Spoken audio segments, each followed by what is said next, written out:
did I do to you?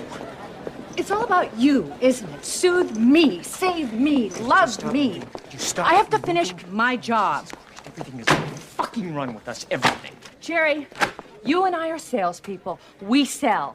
Look, It's I not don't- love me. It's not trust my handshake. Okay. It's make the sale, get it signed. There shouldn't be confusion about that. Okay, just jump right into my nightmare. The water is warm. Oh, so honesty is outlawed here? I can't be honest? Tell you what, I would prefer loyalty. What was our deal when we first got together? Brutal truth, remember? I think you added the brutal. Jerry, there is a sensitivity thing that some people have. I don't have it. I don't cry at movies. I don't gush over babies. I don't start celebrating Christmas 5 months early, and I don't tell a man who just screwed up both our lives, oh, poor baby. That's me, for better or worse.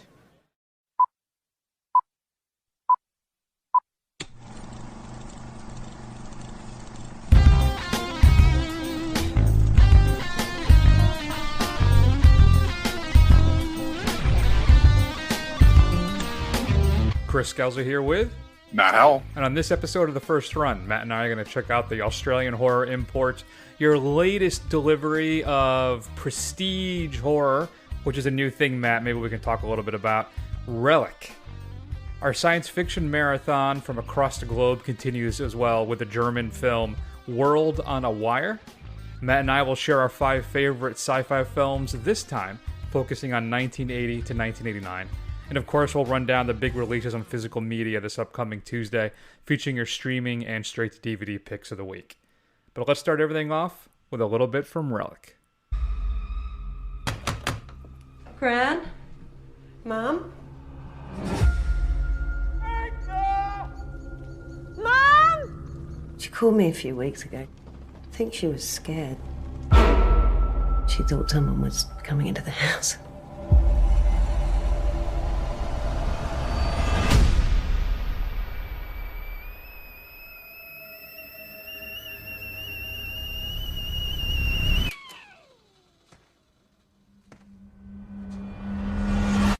Tea? Do you know where you were, Mum? I suppose I went out. Oh, she certainly did. So, Matt, there's a run lately at the theaters, right? The last couple of years, I'd say, of what you could have, what's been referred to as prestige horror, right? How would you, first off, I want you to, of course, we'll run down what Relic is all about, but then how do you interpret that term prestige horror? So Relic is about an elderly woman in Australia. She goes missing from her home. Her daughter and her granddaughter come to investigate to see if maybe they can figure out what happened to her when she suddenly shows back up out of nowhere. And things slowly start to change and get sinister with her and things happening in the house. And it just kind of deteriorates into your usual scare fest from there. So how would you define the term prestige horror then? And do you think this qualifies? I would say prestige horror usually has some kind of high-minded scare premise. It's not like a slasher. It's not like a monster necessarily. It's usually some kind of existential force that's not easily explained or even really attempted to explain. Also, it's usually not particularly gory. It's more about dread and suspense than it is jump scares, those kinds of things. So when you think of prestige horror, you think of like It Follows or Hereditary or Midsommar, those kinds of things are the things that come to mind. Yeah, I feel there's a certain attempt to elevate the subject matter, right? Kind of above your typical slasher horror fare, right? There's kind of more of a, how do I put this? Kind of more of an artistic bent to it, an artistic hand to it, which I think in a way is insulting, I think, to other horror films as well. I think it's weird how you see everything kind of split between quote-unquote prestige horror films and then these kind of like, you also seem to get like this kind of hyped up in the genre, like throwback, like quick and dirty B film kind of thing, that people seem to love. So it's like you seem to have each one of these, either the polar opposites on either end of the thing once a year, Yeah, and I like too that you're here to kind of call me out when I get a little too hoity-toity and up on myself with my descriptions of things. So I do appreciate that. You're welcome. So does this kind of fall into that category, or do you think is this perhaps maybe a little just content filler? Like, hey, we got this Australian horror film. Let's get something out there because no one's going to the theaters. Honestly, yeah, I think it strikes me as that I don't think this thing would be getting the buzz it would be, or at least getting the eyeballs it is, if it wasn't so hard to come up with new film content right now. I think it doesn't have the impact of a lot of the recent slate of prestige horror films. It follows, or whatever you think about the Babadook, I think they're much more effective as far as being creepy, whereas like Hereditary and Midsummer are, Art house horror, as they say. Yeah, but they're much more brutal, I guess. There's scenes where it just kind of like smacks you in the face kind of stuff. Whereas I don't think this really has either of that. It doesn't really have enough tension to really, kind of ramp up the suspense like you would in some of these films. And it also doesn't really have, I don't think, the kind of like when things kind of start to go wrong, and I don't think I'm spoiling anything by saying that, it doesn't seem to have the same force, because it doesn't have, like, I don't know, it's a weird thing to say, but it seems almost appropriate for a horror film. It doesn't have the nastiness, I think, that a lot of them do. I think it just has the scares it does go for are, I hate to say it, almost cliched. Now that's interesting. I think that may be a fair critique, though. I think that Natalie Erica James, who I believe this is her debut feature, I think she does quite a good job with this thing. I think she does a great job establishing the atmosphere of this. I think it does a fantastic job addressing the innate horror of dementia, especially particularly with a family member. And even the straightforward kind of supernatural elements can be interpreted as just representations potentially of the prison of dementia. I've experienced this firsthand. I'm not sure if you have. Not that I'm making a judgment on you if like you can't appreciate the film if you haven't gone through this with a family member. Well, you just can't understand this then. Right. Yeah. But I feel that there's a lot of that in here that can be traced back either to her diminishing capacity and just the absolute horror of the situation of what's happening. And because what's fascinating, because it's not just the people on the periphery when you have a family member that's dealing with this, right? It's not just the family that's dealing with it. You tend to focus on, I should say, the impact to the family as well, because the person suffering from it doesn't usually know they are once we get to a certain state, right? And they say it's always harder on the family, but I think this is an interesting representation of possibly what it's like to actually be that person. And just the feeling of loss that you experience as this begins and sets in, and just basically grabs a hold of the family as as the realization comes home that you're losing your grip on reality and the strain that it puts on them. And I think it's interesting too that we're dealing with 3 different generations of women having to deal with what's happening, not only with with the grandmother, but perhaps in their own family. And even with this whole allegory with family and dealing with dementia and stuff, I still found the thing very effective, Matt, and creepy as hell, with I think some actually really scary moments. Particularly in once we find that hallway in the house, right? Mm-hmm. And as things start to close in, and the claustrophobia that impacts you. Again, another metaphor of just having to deal with a family member who's slowly deteriorating, and everything's kind of closing in on them and you, trying to figure out what you're going to do. But it doesn't treat it as this big, it's not a big heady allegory, I don't think. I think it's just well crafted by bringing these kind of themes to life in a horror film that I thought was actually pretty damn good. Yeah, I don't know. It just felt like, the creepy old person thing has been done to death. The sinister shape in the dark that you never really get a good look at kind of thing, the turkey jerky movements where you turn around and someone's doing self-harm, and that's the horrifying part of it. And, it's nothing... Yeah. And I appreciate and I understand what you're saying, and I, as far as the dementia aspect goes, and I do think there are some clever things about how this seems to progress, like at the end of it where, right, she is what she is, and then it's like how it could continue to go through the family, all that kind of stuff. I think that's a very interesting thing to say, and that is horrifying. I think just the images that she uses to illustrate that is just something we've seen a lot before. I don't know, maybe I've just become desensitized to it because I'm, I really just need something new in my horror, That's true. It could very well be.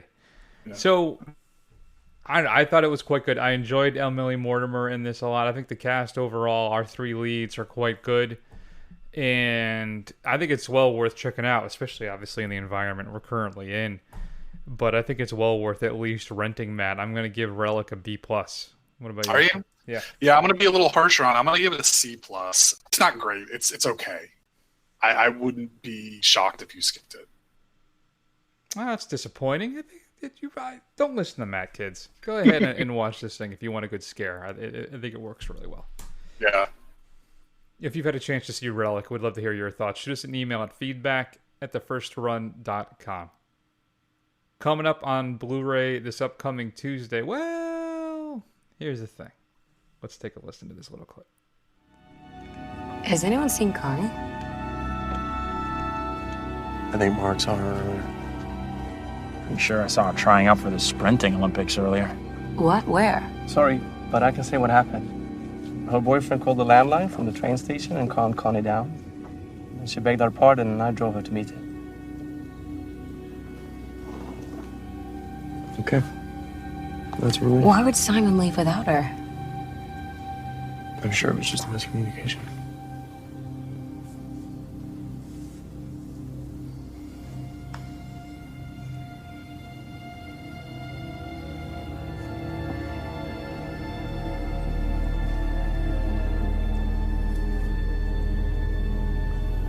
I could see you possibly doing that. Burn. So, Matt, A24 is releasing an exclusive version of Midsommar on Blu-ray and 4K, including the director's cut, which was previously only available as a digital purchase from iTunes, which I bought.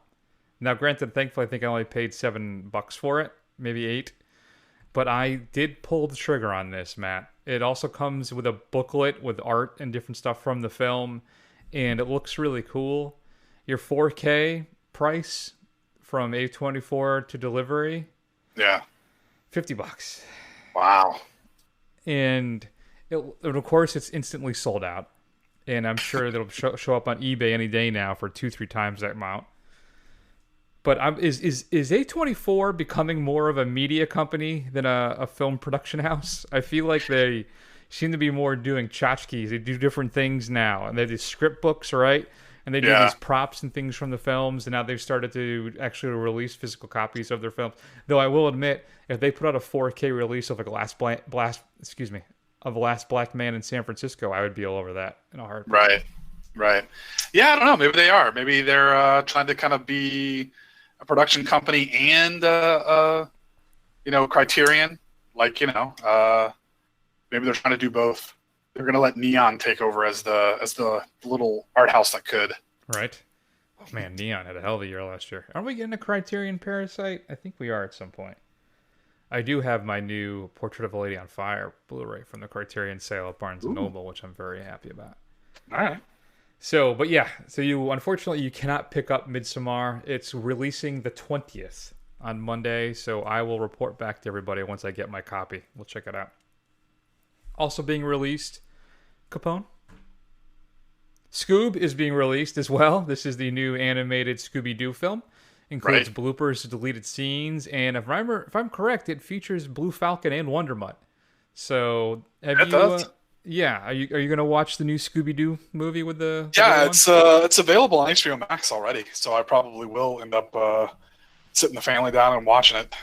You have to check in and let us know how it is. Will do. Shudder is releasing the Olga Kurylenko film The Room out on physical media. In the room, when Kate and Matt leave the city to move into an old house, they discover a secret hidden room that has the extraordinary power to materialize anything they wish for. Did you know there's a Showgirls documentary called You Don't Know Me? No, I did not know that. That was Elizabeth Berkley's character and name at Know Yeah. Me.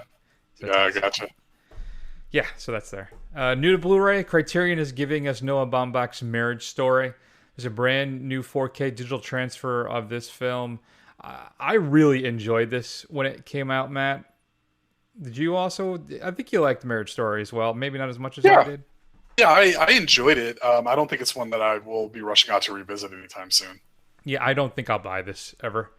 but I think it's still quite good. If you haven't seen it, you should at least rent it and check it out. There's a new interview with Bomback, new interview with Randy Newman as well, and a couple making of featurettes and more. Criterion is also releasing Taste of Cherry, the first Iranian film to win the Palme d'Or. An Iranian man drives his truck in search of someone who will quietly bury him under a cherry tree after he commits suicide. Christ. It's a brand new 4K restoration of the film, a 39-minute sketch film for Taste of Cherry called Project Abbas Kiarostami, and which was made by the son, Bahman Kiarostami. A new interview with an Iranian film scholar, Hamid Nafisi, and more. You know who's finally getting into the "Hey, I give a damn" release of my Blu-ray studios now? No, I don't. That is a really butchered sentence. Paramount. Okay. So they started to do their Paramount Presents series, and then this week they're releasing brand new 4K restorations of both Ghost and Airplane, both with new features. So here's my thing. Why? Why are we... Paramount has been so slow to get stuff out. Now that Blu-ray, Matt, is slowly starting to go down. Well, I think basically when the PlayStation 5 hits, that's basically going to be it. I think everybody then will start to buy 4K discs more than they will Blu-rays. It's the same thing that happened to DVDs when the PlayStation 4 adopted the Blu-ray player. That was it. That, and of course, when Warner Brothers committed to Blu-ray over HD DVD, that killed HD DVD. But then when PlayStation 4 incorporated the Blu-ray player, then that basically took out, DVDs. I mean, they're still bought in a lot of places, but still. I really think the same thing is going to happen with 4K. So I love that Paramount now, at the end of this product shelf life, I'm sure more than half the people are buying digital stuff at this point anyway, not even getting physical media, that they're now putting out these prestige version of these films. So better late than never, I guess. Arrow is releasing Bloodstone, a man of action who can fight with the best of them, and a cab driver who would give the transporter a run for his money, like Statham transporter. Pair up to save a young girl from the clutches of an evil criminal magnate in the exciting adventure thriller Bloodstone. A high-definition presentation of the film, optional subtitles, a brand new commentary, a couple making-of featurettes, and more. Warner Archive just had a sale, Matt. 4 Blu-rays for $44, $11 a pop. I had 8 in my cart, and I said, all right, I'll pick this up tomorrow. I'm not quite sure if I want to get all 8. I may trim it down to 4, and the next day I wake up and the sale's over. Oh. Wah, wah. So sad. So anyway, Warner Archive, though, is releasing a 4-pack of films, Matt, that I have already pre-ordered from my friendly Grindhouse Video here in Tampa. It includes Wolfen, The Hunger, the 1989 version of Body Snatchers, and then Landis's Innocent Blood. Now, I have not seen Innocent Blood, but I hear it's actually not too bad. Yeah, that's the one. That's the vampire movie, right? Yeah, the gangster vampire movie. Yeah. I remember. Yeah, I'll be interested to see what you think about that one. So, but I finally saw The Hunger when it was part of the Criterion Channel offerings. I finally caught up with that. I always liked Wolfen, and I love Abel Ferrara's Invasion of the Body Snatchers. And I don't even know if I have that on DVD. So this 4-pack is basically $34 for all 4 films, which is a steal. All right. That is. 25th anniversary steelbook of Clueless. A steelbook release of Tommy Boy from, I want you to guess, Matt. What retailer is putting out a steelbook of Tommy Boy? Best Buy? Nope. Target? Mm-mm. All right, I give up. You're going to be surprised they're still in business. Kmart? No. FYE. Oh, really? Wow. Okay. I always thought maybe coconuts. But no, I mean, I don't know. Is there a lot of FYEs left? I know there was still one at the Meriden Square Mall the last time I was in Connecticut. I think it was still there. Yeah, there's one somewhere. I think maybe in the Manchester Mall. I think that one closed. Oh, did it close? Okay, it's been a long time since I've been there. Yeah, I can't remember. I used to go there too. But yeah, so FYE still kicking. Good for you guys. Steelbook version of Tommy Boy. Your 4K release this week is Spartacus, Stanley Kubrick's film, starring Kirk Douglas, a brand new 4K restoration of the film, Dolby Vision HDR10 presentations, as well as a DTS-X audio track, and a bunch of archival special features ported in. Your straight to DVD pick of the week: Survive the Night. Screen legend Bruce Willis of... What do they reference him from? From Hudson Hawk. Oh, I would love that. No, the Die Hard franchise. Tries the action in this gripping home invasion thriller.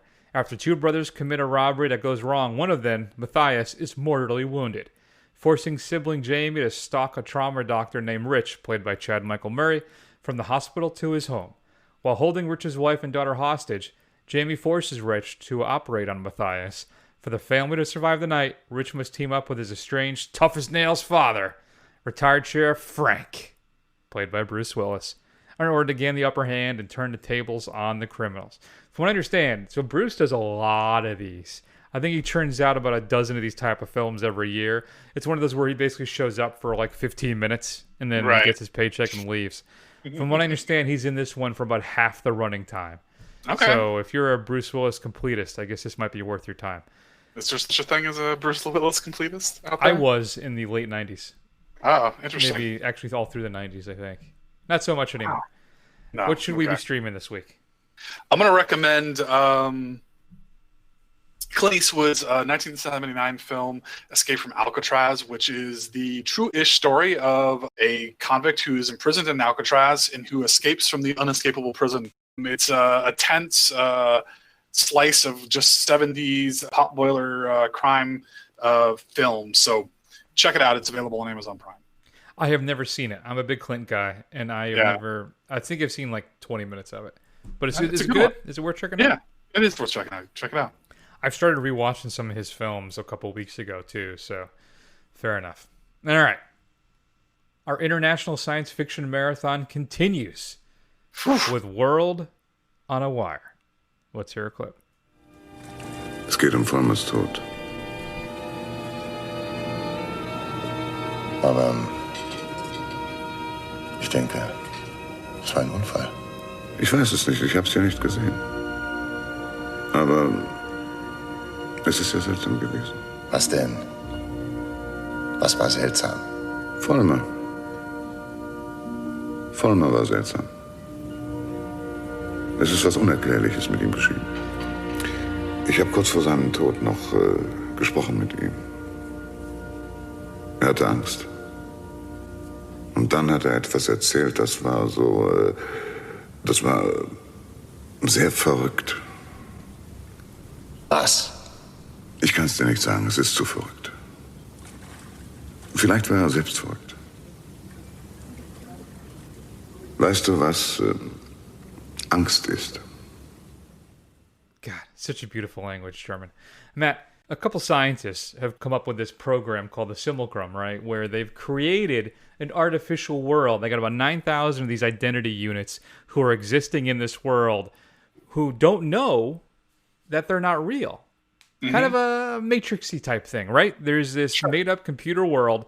They're there, and they just observe it. And they're 20 years in the future, right? So they're trying to, that way they're able to predict certain things, maybe some catastrophes, some calamities, and then they'll be able to figure out the best way to handle them when they actually do happen to their society. Right. And except maybe there's this corporate angle where a company is trying to infiltrate this and try and make a little extra dough by being able to predict what people are going to do in the next 20 years. And that's barely scratching what this film is about. Matt, this is a German television movie that played over 2 nights that basically, since its initial broadcast, disappeared. It was very hard to get a hold of. And then there were fans of the director, Rainer Werner Fassbinder, they would trade this digital copy of it, on these torrent sites, kind of back and forth to each other over the years. And then finally, an actual print of this thing was found. And then Criterion got a hold of it, and then they have now released this World on a Wire. Matt, can a German TV movie really elevate itself to fine art science fiction cinema? Okay, so I would say yes. I would say that this is a film that is a challenging science fiction film. It has a very interesting themes. It has stuff that has been built upon many times since then. I mean, you even referenced The Matrix. I mean, just the kind of overall arching idea has been touched upon many times since then. But it's interesting to see this as kind of like a early attempt at that. But I don't know if it's for everybody, and I don't know if it was for me. But I appreciate it as a statement piece and as the craft that was put into it. That's interesting to me. I really thought you were going to be all over this thing. Yeah. I was gonna say, have you seen The 13th Floor? No. Okay, from what I understand, that's an adaptation of the same source material. Okay. Now, I haven't seen it either, but I believe it does have a pretty strong following. There are some, like, it's a bit of a cult film in some sci-fi realms that people really like that film. Which is, again, so if you've seen that, you kind of know what World on a Wire is all about. So, but I'm interested. I mean, as I said, I'm surprised you didn't enjoy this because I thought this was great.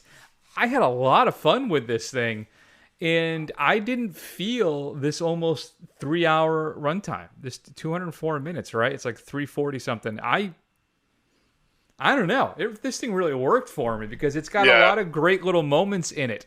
I thought it was a blast. So, granted, you can tell at times it's a TV movie, right? It kind of has that low budget feel. Plus, you have that 70s Foley work, which is just horrible. You know, just the sound design for these kind of films, you know, in the 70s, the Foley work is usually really just obvious and bad. But I loved all the little touches, the clubs, the makeup, the TV shows, right? All these little odd things that kind of reminded me of It Follows, you know, when they have the compact, that's a phone, that really establishes that we're in a weird alternate kind of place, right? Yeah. And there's a lot of little moments. There's some obvious clues as to what's happening in this film, but there's also a lot of subtle ones that I really enjoyed. There's a scene where Fred Stiller, who's our lead here, he's talking to somebody at a food court or something like that, right? And he keeps getting up and walking around and sitting in a different chair and getting up, walking around. So you're right. There's a scene where they're at a bar that's got a pool that they walk around. They just circumnavigate this thing for like no apparent reason. And then the lip or rim of the pool is like a shag fur, which I guess is the 70s. So I can't really give them too much of a hard time for that. But still, it's I don't know. I really liked this thing, man. Yeah, I think for all the things that you're describing, I think you enjoyed. When they're all sitting in a office together and they start twirling around in their chairs. I know. Well, that's the thing. So you kind of appreciated the kind of surreal absurdity of what they were putting down. Yes. Whereas I viewed it as kind of pretentious 70s art house stuff. Like this seemed like very. Come on. If you had to. If somebody said that, like, oh, what's like a pretentious German film? Like some of the stuff that they would point out would be in this film. I guess it's really dependent on your tolerance for those things. And I understand that a lot of the more esoteric 70s films are really out there because I think people are just really kind of about bursting the barriers of what was acceptable and to try and kind of freak people out with the kind of hard messages and the images that you have to try and interpret on your own kind of thing. Mm-hmm. But my patience with some of that stuff only goes so far. And sometimes I just feel like it's being weird for weirdness sake. And I don't think it's necessary at all times that they're doing it. I guess I just have a low tolerance for some of that stuff sometimes. But man, it's such a great job of kind of balancing also this philosophical discussion of what it really means to kind of be alive and real, right? But it's matched in this kind of truly interesting, these environmental choices that Fassbinder makes. The consistent and constant use of mirrors and windows where people are always being observed, either by themselves looking at each other or the people are watching them, right? And then there's also a lot of times where these images and these faces are distorted in some capacity. I don't know. There's so many great little things that I just had a blast watching this thing. I like too, like I think at one point I actually wrote down like brought to you by the Whiskey Council. Because that's the drink. Everybody drinks just as whiskey. Right. And there's a reason though why that is, right? So it's I don't know. I really had a lot of fun with this thing. I'm disappointed that you didn't enjoy it as much. That's too bad. You know, we're just having an off night today, Chris. We're just worlds apart. Yeah. Look, guys, I'm gonna throw it out there. If you've listened to the show for a long time, you know kind of the side of the fence that I land. We're not that far off, but No. you know, we are. There's a line, and we are on either side of it on some things, and really it just depends on whether you agree with Chris more or me more. That's really what I would say about this film. I think what Chris is saying is true. It's really just a matter of your if this kind of thing is in your wheelhouse, really. And I appreciate being challenged, but at 4 hours long, it starts to wear a little thin on me, you know. I tried to give you a heads up warning on that too. The length. I texted You did, you last week. I did. I almost if I just ignored it, it would just not be true. But you know, and I'm like, oh, part 1 is an hour and 45 minutes. Let's gearing up for part 2, another hour and 45 minutes. So yeah, it's. I don't know. Maybe I should watch the 13th Floor and see if maybe the fact that it's something that's not 4 hours based on this material, if it needs to be trimmed down. I'm not familiar with the book. I'm not familiar with any of the other versions of this work. So yeah, I just for me, it just seemed like it embodied a lot of the kind of stereotypes of art house German films. Yeah. Well, I mean, I'm not going to tell you no. I'm not going to say you're wrong about that, but it's great. It's absolutely great, Matt. What did you give World on a Wire? I'm going to give it a B-. World on a Wire is an A, baby. Start to finish. It's an A. I loved it. From start to finish? Wow. It's great. I much preferred Stalker. Stalker was much better, in my opinion. Oh, I enjoyed Stalker a lot too. What did I give Stalker? Well, I gave Stalker an A as well. So there you go. Next week, Matt, the pain continues. Solaris. Yeah. 2 hours, 40 minutes. You know, I just like to point out that I think you picked all 4 of these films, and I think we're going to have the most fun with the one I picked, Big Man Japan. You're probably very right about that. So, World on a Wire is currently available to stream on the Criterion channel. And you could actually, if you wanted to, though Matt would probably tell you not to do this, I think I may tell you, pick it up. Criterion is having their Barnes & Noble 50% off sale right now. So you can pick it up for half price. Yeah, I would definitely tell you not to do that. But again, who do you like better? Who do you love, kids? There you go. World on a Wire. Shoot us an email. Feedback at the first run. Would love to hear your thoughts. Okay, Matt. It's sci-fi time. Again, continued. We're going to spend the next few minutes to talk about our 5 favorite science fiction films from 1980 to 1989, possibly the greatest decade in the history of cinema. Because that's when I grew up. Of course. So let's hear a clip from a film that didn't make the cut for me, Matt. Though I seriously considered rejiggering my entire lineup. Because my top 5 is the epitome of a cliche. So then I'm like, well, what if I don't do that? And then give you 5 films you may not have seen that are great. So I'll just hit those a little harder, I guess, in the honorable mentions. Gotcha. But here's one that didn't quite make the cut. You really think you're making a difference? Then why, for God's sake? Because maybe they are right. He sent me here to this pile of shit because he think I belong here. I want to find out if they're right. There's a whole machine that works because everybody does what they're supposed to. I found out I was supposed to be something I didn't like. That's what's in the program. That's my rotten little part in the rotten machine. I don't like it. So I'm going to find out if they're right. So that is Sean Connery in Peter Hyams' adaptation of High Noon called Outland, where Connery plays a marshal who gets sent to a mining planet. Moon? Where's he? Moon and Jupiter? Why am I blanking on where he is now? I've never seen it, so I have no idea. I was trying to figure out what Sean Connery movie this was as it was playing. Yeah, Peter Boyle's in it as well, but it's great. It's a remake of High Noon in space, and it's fantastic. Okay. If you haven't seen Outland, check it out. I would even, it is great. I've always loved Outland. So, All right, Matt. I'll go first. I'll give you the ultimate number one. All right. Okay. And actually, no, we should switch. I've realized over the years now that whoever goes first actually gets the number one because they get to say the number one first. Gotcha. So why don't you go first? Okay. See if we can not repeat what happened last time. Yeah. Yeah. I don't know though. I'm not sure. I'm not sure. It's my list is not. It's pretty much layups the whole way through. But my number 5 is a film that kind of blew the doors open on this particular director as a sci-fi satirist of note. One of maybe our greatest. He had a string of hits that were just fantastic, and I think some of them will come up later in some of our future top 5s.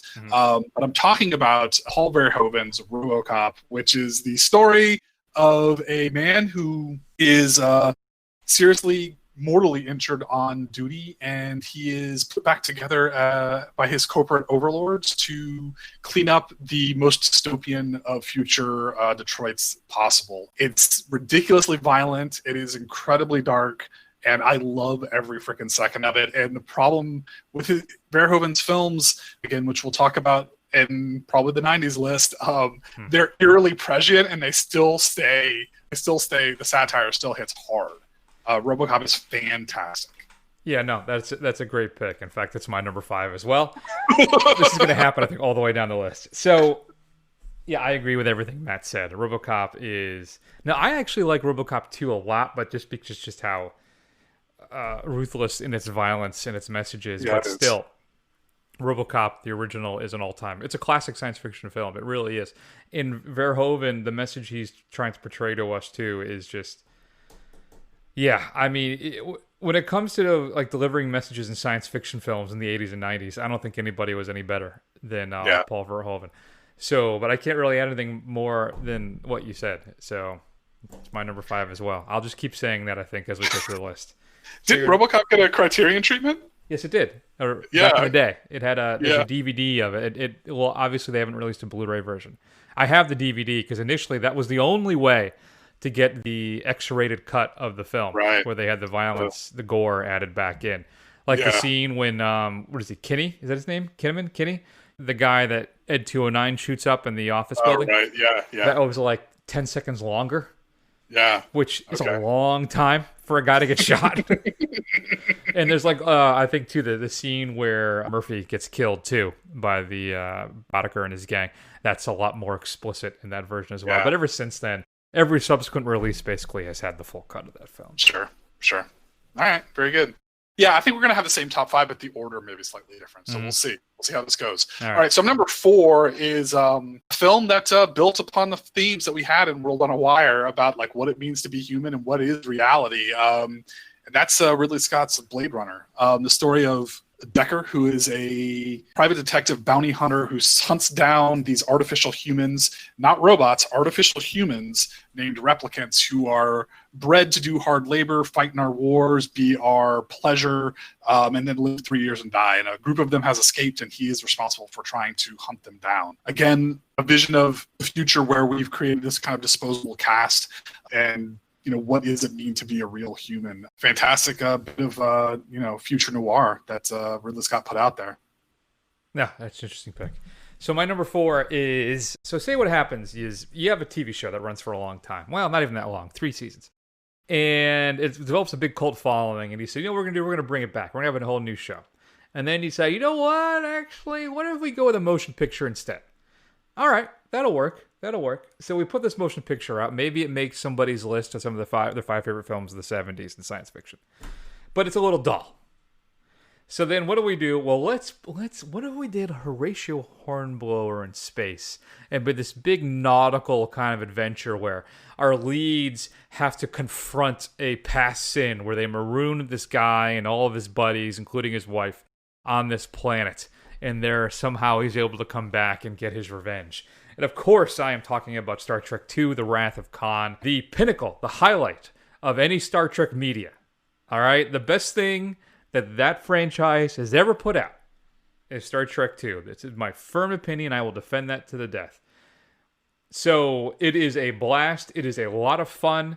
Shatner is peak Shatner. You have Montalban just chewing up the scenery as Khan, and it is a lot of fun. It's the death of Spock. A fantastic score from James Horner as well. This is a film that I would reenact in my dad's recliner. I'd put the score, my record on the stereo, and reenact the scenes as well as Kirk. I'm telling you, man. Star Trek II is one of the films I've watched the most in my life, and it's my number 4. I absolutely adore Star Trek II, but I'll go ahead and say it now. It's not on my list. It was my number 6. It's not on my list because there's a film that I think you're going to argue with me even should be on the list. That's coming up. So we'll get to that. All right. So my number 3 is one of the few films that I would consider a perfect film. I can watch it over and over and over and over again. It's one of those rare films where, as good as the original was, and that we may have talked about last week, this one's even better. But it's only on number 3. So how could it? What else could be better? Wow. James Cameron's Aliens, essentially the sequel to Ridley Scott's Alien, our respective 1 and 2 film from the 70s. But yeah, it's fantastic. It takes everything good about the original and just cranks it up to 11. You got pulse rifles and Marines and nonstop action and being tracked with encroaching death at every corner. It is absolutely great. That's my number 6, actually. Is it? Okay. Yeah. All right. It didn't quite make the cut. I was able to shuffle it to number 6 because I view that more as an action adventure film / science fiction film than I do a straight science fiction film, which is fun because when I get to my number 1, you'll see that I'm a complete fraud. So my number 3 then is Matt's prior pick, which is Ridley Scott's Blade Runner. Fantastic score as well by Vangelis, but it set the tone, I think, for a lot of films since then by merging. You have your kind of dystopian future, Matt, but it's a merger of capitalism, right, where these certain companies have kind of taken over everything, and you have your, as you said, your neo-noir as well. And then I'm talking about, I'm going to go out and say I'm going to go with, am I going to go with the final cut? I guess I'll go with the final cut. Maybe that's I don't know. I go back and forth between the director's cut and the final cut of Blade Runner, of which one I prefer. I don't enjoy the theatrical release. I'm not a big fan of the narration. It's not as bad, I think, as some people say it is, but right. It's not quite there for me. So, but still, everything you stated about Blade Runner 2, I would just reiterate. It is a classic. It's fantastic. I probably watch it once a year. I have the 5-disc set they released when Blu-ray was still relatively new, which had, theatrical final cut, director's cut, work print cut as well. And there's one more that I'm blanking on what's in there. Either way, an all-time favorite of mine. So that's my number 3. All right. So my number 2 might get me thrown off the show. I don't know if Chris will think that this is truly qualifies as a science fiction film because I believe he described it as a horror film last week. And it's a film that we generally are not allowed to talk about, and we both said is one of our favorite films of all time. But that is John Carpenter's The Thing. Essentially about a Promethean shape-shifting alien that is uncovered in the Arctic ice and is unleashes havoc on a band of scientists at an Antarctic substation. It is just a masterclass in suspense. The practical effects still hold up and are still some of the best effects you're going to see. Just the creature effects alone are just fantastic. Honestly, if you haven't seen The Thing, as much as we've talked about that film on this show, I don't understand why you're listening to this show because, you're just obviously not listening to what we say. Yeah, no, that's it is a cornerstone of the show, though you're entirely right. It does not belong on the list, which is I don't know what the hell. We'll have to talk about that later. So my number 2, then, I'm just going to say the title, and then I'll let Matt talk about it. It's Empire Strikes Back. And okay. Yeah, that's my number 1. Obviously, much like Star Wars was, this is the film that made Star Wars what it is. Star Wars was obviously a huge hit and it kind of laid the groundwork for sci-fi, but this is the film that kind of laid that this thing had a much broader universe and really kind of had like this lore that people have been obsessing over for the past 60 years, for better or worse. And it's got one of the all-time great twist endings, twists that is become a cliche now that everybody knows it, but at the time it was just absolutely out of left field and no one expected it. So It's one of the great moments of cinema. So I don't understand how you can have it as anything but number one. Yeah. Well, that's because I am a liar. Because my number one is John Carpenter's The Thing. I said if I can do Alien last week as my number one. That's true. Yeah. The fact that we have it is, and I think it gets in, Matt, because like you said, it's an alien. It crash lands in a spaceship. And I think I don't know if we ever verify if the alien is the pilot of the ship or the shape-shifting alien thing is the reason why it crashes. Yeah, I don't know. That's a good question. Interesting. Very good question. Yeah. So either way, as you said, everything you said about The Thing is absolutely right. It is fantastic. It is one of I know I say this a lot, but I watch The Thing twice a year. I guarantee you could buy a lottery ticket on it. I love this film. It has a wonderful score by Ennio Morricone, one of my all-time favorites, and it is John Carpenter's best film. It is, hands down. I know a lot of people will say a bunch of other stuff in his catalog. You can go with Halloween too, but I'm telling you, man, The Thing is his crown jewel. It is his masterpiece, and it just kills me that it just nobody went to see it when it first came out. It had to grow into what it is now, but it is my favorite. I go back and forth between that and The Shining. I think is my favorite horror films as well. Which then I'm saying horror film, right? But the Alien, I think, does get me in the door of science fiction. So yeah, it had to be my number one. I had no choice. Yeah. I figured I kind of went back and forth on it, but I went with you. It's like if you know what, Alien is basically a horror film as well. So screw it, I'm putting it on there because it's great. Yeah. So honorable mentions. I have so many because the 80s was such a fantastic decade. So I already mentioned The Wrath of Khan. Obviously, 1984's The Terminator is a seminal film. Back to the Future, a lighthearted sci-fi comedy, also a perfect film. Yeah. E.T., which is quintessential kind of kid Spielberg that kind of laid a lot of his cliches, but it still holds up, man. If you watch that shit, I get choked up when they go across that moon and that John Williams score swells. Yeah. Here, it gets dusty in here. Akira, which kind of introduced anime to the West. The Road Warrior, and then a bunch of, and that was like my 6 through 10. But then of course there's the Cronenberg, Scanners, Videodrome, The Fly, Brazil, the Blob remake, which I thought which scarred me as a kid. Yeah. And Nausicaa of the Valley of the Wind, which is the first Studio Ghibli film. Oh, look at you. Mm-hmm. So I would agree with everything you said. I would also throw in, which I'm surprised you haven't mentioned, is Return of the Jedi. Return of the Jedi is good, but I don't think it belongs on this list necessarily. All right. No love for Tron? No love for Tron. Okay. Cocoon? Predator? Predator is pretty awesome. Cocoon, no. Swamp Thing? 82? No. No. Krull? Oh yeah, Krull. Nah. But I want to watch Krull again. Yeah. I want to watch Krull and the Beastmaster again. There you go.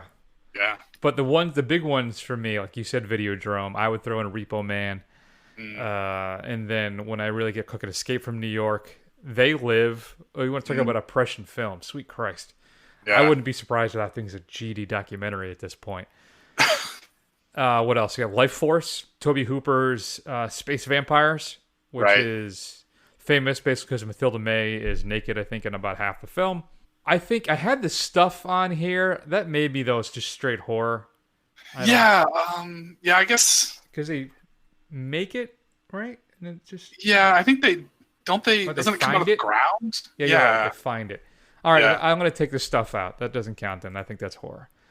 And then, like you said, that remake of The Blob is fantastic. If you haven't seen it, especially if you're a gore hound, if you're a fan of that stuff, the Blob has some stuff in it that's going to stick with you for a long time. And practical effects, too, just like you said with The Thing, which is one of the big strengths in it. And, of course, finally, Flash Gordon. Oh, yeah, I was wondering where that was going to be on your list. I had just for to the Queen mention soundtrack alone. The Queen soundtrack alone, exactly, makes it on the list. Such a great score that thing has. That soundtrack is great. And it's so cheesy, so over the top, so ridiculous. Arrow is releasing like a super deluxe version of that, Matt, in 4K, as well as some regular Blu-ray versions as well. They're releasing in a whole bunch of different formats. I have it on Blu-ray, but I am seriously considering buying that 4K.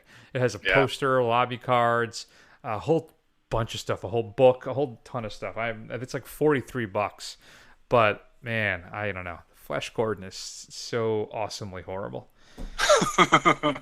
So we'll have to think about that one. I got some time. I don't think it's coming out till October. I think our lists are going to be pretty different for the 90s. I think so. Could very well be. Yeah. So did we miss anything? Shoot us an email at feedback@thefirstrun.com. Would your order be any different? Does the thing count? We're curious what you think. Let us know. Shoot us an email. Matt, coming up next week, we're going to check out the Tom Hanks submarine World War II film Greyhound, which is streaming exclusively on Apple TV. Matt is going to be kind enough to burn his 30-day free trial for that. I guess you could just keep coming up with new emails, though, right? I guess you could try that. Or just buy a new iPhone every Yeah, there you go. Well, actually, yeah, Rebecca did buy year. one. So we got it for a year. We're good. There you go. Perfect. Yeah. And then, of course, we'll be talking about Tarkovsky's Solaris, because we can't get enough super long international science fiction films. The last two are an hour and a half. I'm pretty excited about that. So, all right, that's good. That'll make you feel better. So, as always, check us out on Facebook, Twitter, Instagram, and YouTube. Do a search for The First Run. Scroll. Eventually, you will find us. And go over to Apple Podcasts. Give us a review. It'll help other people find the show. And that's going to be the big show for this week. We're going to go ahead, take an extended break. We will see you soon. Listen to the greatest line delivery of all time.